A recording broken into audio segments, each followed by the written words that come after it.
City vision ప్రేక్షకులకు నమస్కారం. నేటి మాఘపురాణం కార్యక్రమానికి స్వాగతం. ఈరోజు మాఘపురాణం 21వ అధ్యాయం పారాయణం చేసుకుందాం. ఈ భాగంలో శ్రీ మహావిష్ణువు చేసిన శివ ప్రశంస, నారదుని శివస్తుతి గురించి చెప్పబడింది. ఆ కథాంశాన్ని, శివస్తుతి తెలుసుకుని శ్రద్ధగా ఆలకించి తరిద్దాం. గృత్స్న మద మహర్షి జహ్ను మునితో మరెన్నో విషయాలను తెలియచేస్తున్నాడు.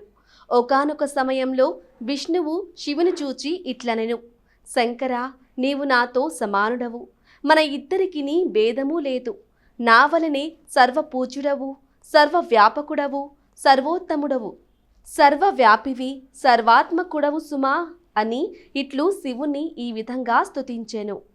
శంభో భవనార్క హిమాంశు నహ్నివేత్ర త్రయస్తే కిల లోకకర్త తథా సమస్తమర పూజితాంగ్రిహి సంసేవ్యమాన స్ఫురయోగి బంధై వచాస్తి కించిత్తవ మిత్ర భేదస్తే హంస్వహం త్వం సురనాద సత్యం వేదాంత వేద ప్రముఖ నిశంవ్రాం సన్యసీన స్పృగ విముక్తి హేతు వదంతి తద్వల్ సుభజంతి శంభో ప్రియాంతి ముక్తించ తివ ప్రసదం సర్వభేద వినుర్ముక్తహం సర్వభేదాశ్రయో భవాన్ త్వం త్వం రిష్టాయ లోకే సింహం మహాదేవో మహేశ్వరః త్వమేవ పరమానందస్తమేవ అభయాందాయక త్వమకర్గం పరం బ్రహ్మ త్వమేవహిం నిరంజః శివస్త్వగతః సూక్ష్మః ప్రబ్రహ్మ విదామసి ఋషీణాంచ వసిష్ఠత్వం వ్యాసో వేద నిదానాసి సాంఖ్యానాం కపిలో దేవః రుణాద్రాణిమపి శంకరః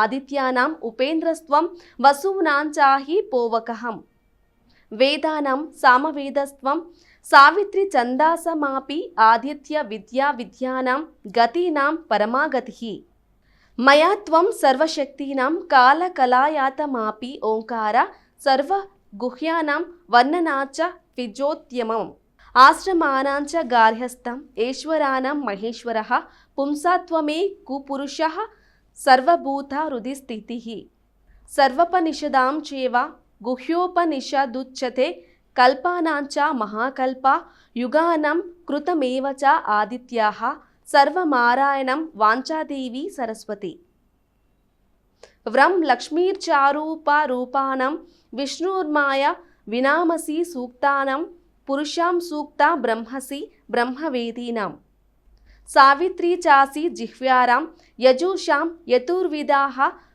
పర్వతానాం మహామేరు అనంతో యోగినామాపి సర్వేషాం పరబ్రహ్మచ్వన్వయం సర్వమేనహి యారైవహాం త్వం హి సర్వముఖ్యోషు శంకరః. శంకర, నీకును నాకును భేదమే లేదు. వేదాంత వేత్తలకిది స్పష్టముగా తెలియును. నేను నారదునకును నీ మహిమను చెప్పగా నతడు నీ అనుగ్రహమునకై తపమాచరించెను, నిన్ను దర్శింపనందెను. నీవతనిని అనుగ్రహించితివి. అతడు నిన్నెట్లు స్తుతించినో గుర్తున్నదా? మరలా స్మరింపుము.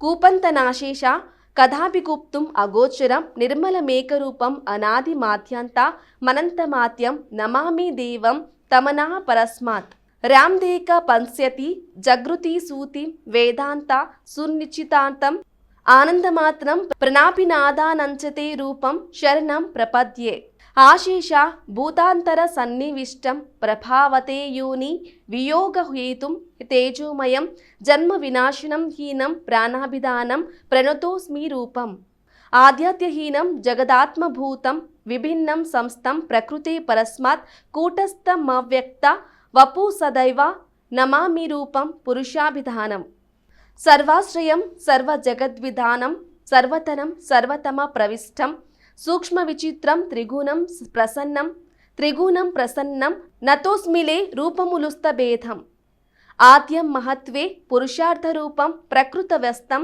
త్రిగుణాత్మ బీజం ఐశ్వర్య విజ్ఞాన విరాగధర్మస్మై మన్వితం దేవనోత్మీ రూపం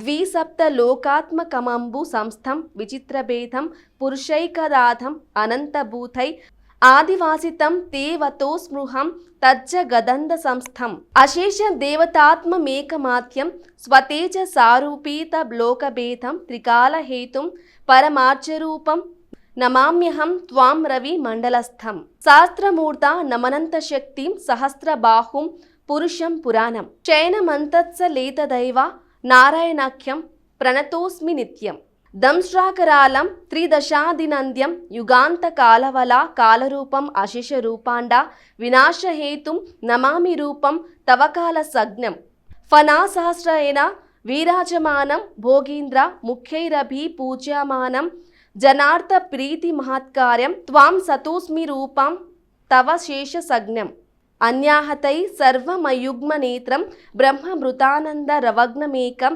యుగాంతశేషం ద్రివి స్మృత్యమానం నతో స్మృహంత్వమితిరద్య సంజ్ఞం ప్రక్షీణశూనం విమలం పవిత్రం సురాసు రైర్చిత పాదాయుగ్మం మకోమలం ఇంద్రశుభ్ర దేవాం నమామ్యూహం త్వామఖిలాభినాదం చతుర్భుజం శూలం మృగాగ్నిపాణిం ప్రయత్నతో భక్తవర ప్రధానం రూషధ్వజం త్వాం గిరిజార్ధదేహం వతో స్మృహం దేవకృపాకరేశం శంకర నారదుతో చేసిన అమోఘమైన ఈ స్తుతిని విని నీవు నేను మిక్కిలి సంతోషిత్ని. మునులందరూ ఈ స్తోత్రమును చదువుచు నిన్ను సేవించిరి కదా. కావున నీకును నాకును బ్రహ్మకును భేదమును లేదు. మనకు భేదమున్నదని తల్చు మూడులు నరకమున బడుదురు సుమా అని శ్రీమన్నారాయణుడు అంతర్ధానమయ్యెను. జహ్నముని విష్ణువును ఏ విధముగా రజస్తమోగున భేదము వలన వివాదపడిన బ్రహ్మను శివుని శాంతపరిచి లోకములకి వినయము ఈ విధముగా తెలిపెను. ప్రస్తుతం ముగ్గురికి భేదము లేకున్నను భేదమున్నదని తలచి వాదించు అహంకార పండితుల కొరకి సంఘటన జరిగినది. మాఘమాస వ్రతము ఆచరించు వారి విషయమును తప్పక గ్రహింపవలయను. అజ్ఞానముగా ఆలోచించి దోషమును వడిగట్టరాదు. కావున బుద్ధిమంతులు సత్వగుణ ప్రధానుడై సర్వాత్మకుడై విష్ణువునే భావించి జ్ఞానులై ముక్తినందవలెను.